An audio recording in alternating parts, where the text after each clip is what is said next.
My name is Courtney Thomas, and I have the privilege to serve as the president and CEO at Newhouse. Newhouse is Kansas City's first and oldest domestic violence shelter.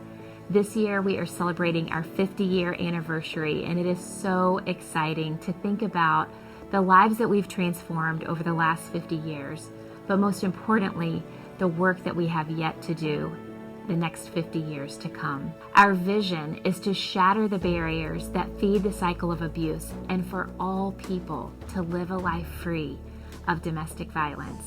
I think that places like Newhouse need to exist in order to be able to close the gap in the availability and create equity, making sure that everyone has what they need to be successful. We are really only just beginning to understand the impact of trauma, which is really amazing.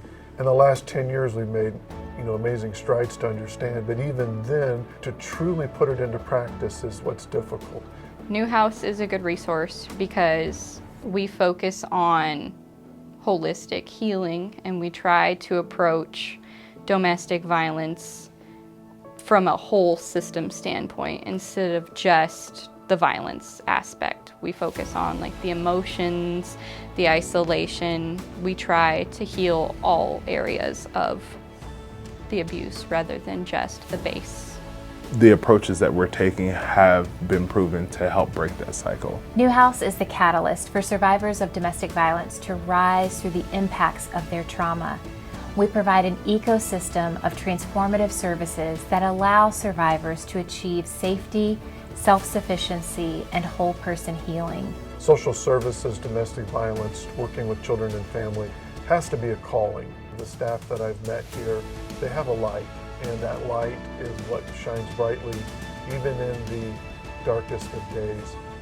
I chose to work at Newhouse because I think that domestic violence is an increasing problem that really doesn't get a lot of attention.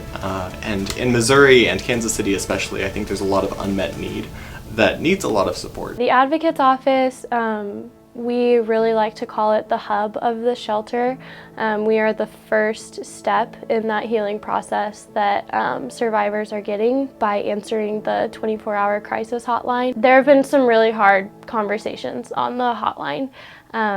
These people are really at their wits' end with this, relationship that they're experiencing. We are able to affirm that desire for a better life, a life outside of domestic violence, a life free of domestic violence, a life free of that cycle of domestic violence. I feel very connected not only to the people that I'm working with, but also even just the residents. There's dignity in providing good quality food and good quality service to people that aren't necessarily getting that in life. When you're hungry, you kind of can't think about anything else. You're focused on what your body is doing and what your body is not able to do when you don't have adequate nourishment or adequate food. Doing this work allows me to kind of get rid of that peace for people and give them that little bit of peace in their own mental health.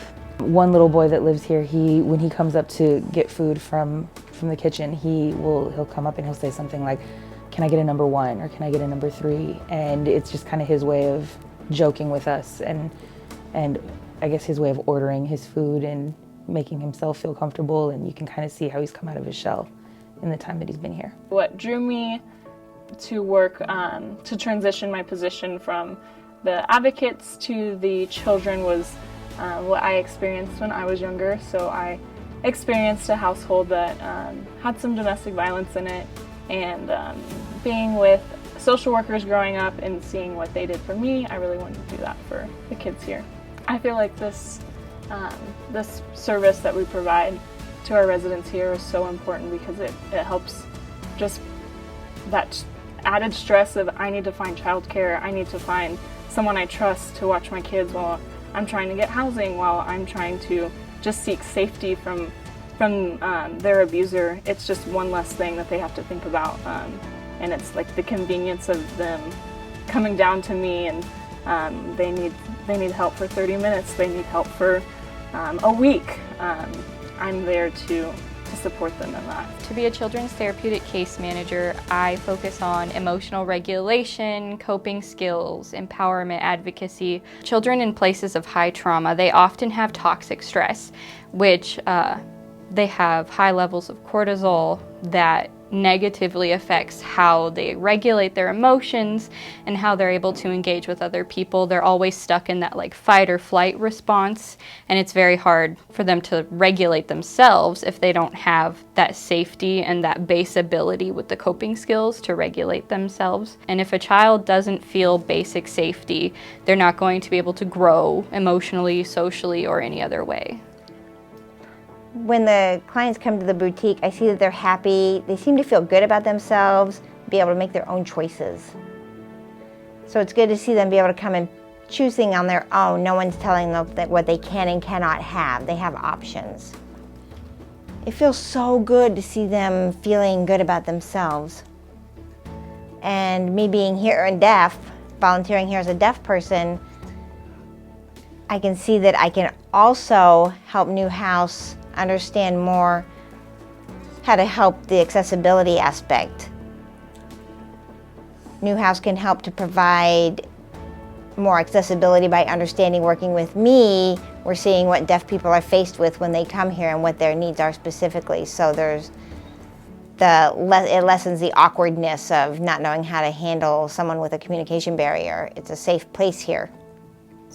As a children's therapist, I work with parents and everyone 18 and under.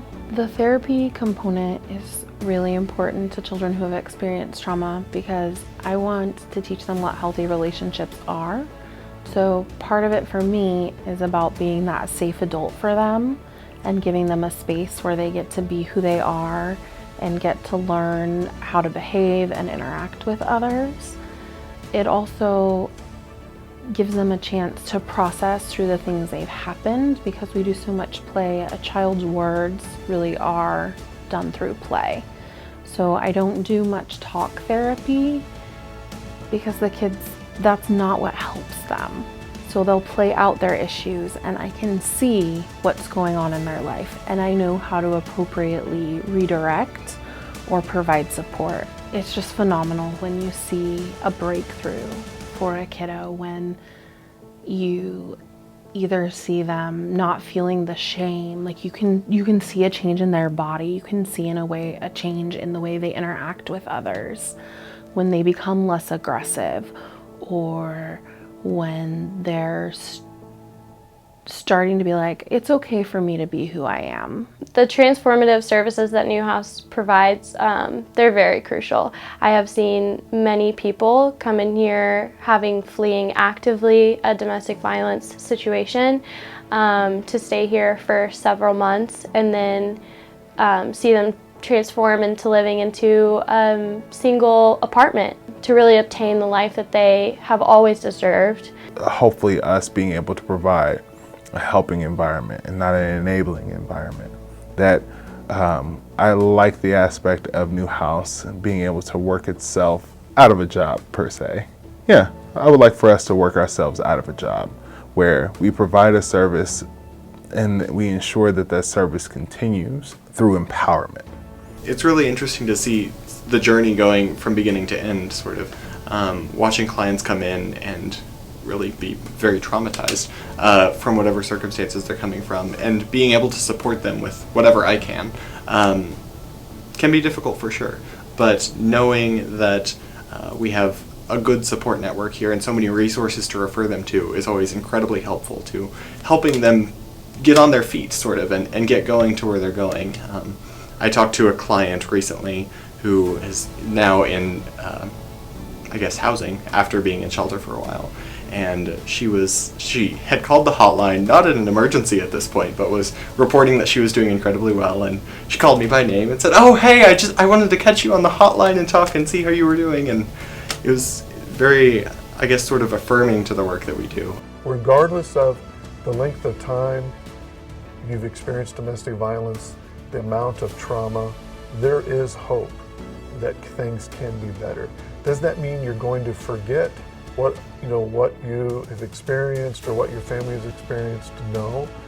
It isn't about forgetting it. It's about learning to forgive. It's a learning about healing and creating new pathways, the way we think and the way we behave. There is hope. And I think there's a lot of capacity for healing. And I think that Newhouse, the staff, the programming, the goal is to provide hope. Hope will be our superpower. As Kansas City's oldest and first domestic violence shelter, Newhouse is providing hope each and every day for survivors of domestic violence. We are operating on one of the smallest budgets for domestic violence shelters in our community, yet we are providing 88 beds of safety each and every night. We couldn't do this work without the support of our community, our partners, and our donors, and we are asking you today to join us hand in hand to be our partner for the next 50 years, to make certain that when survivors build up the courage to take that step and leave, that we are here to help them achieve safety, self-sufficiency, and whole person healing.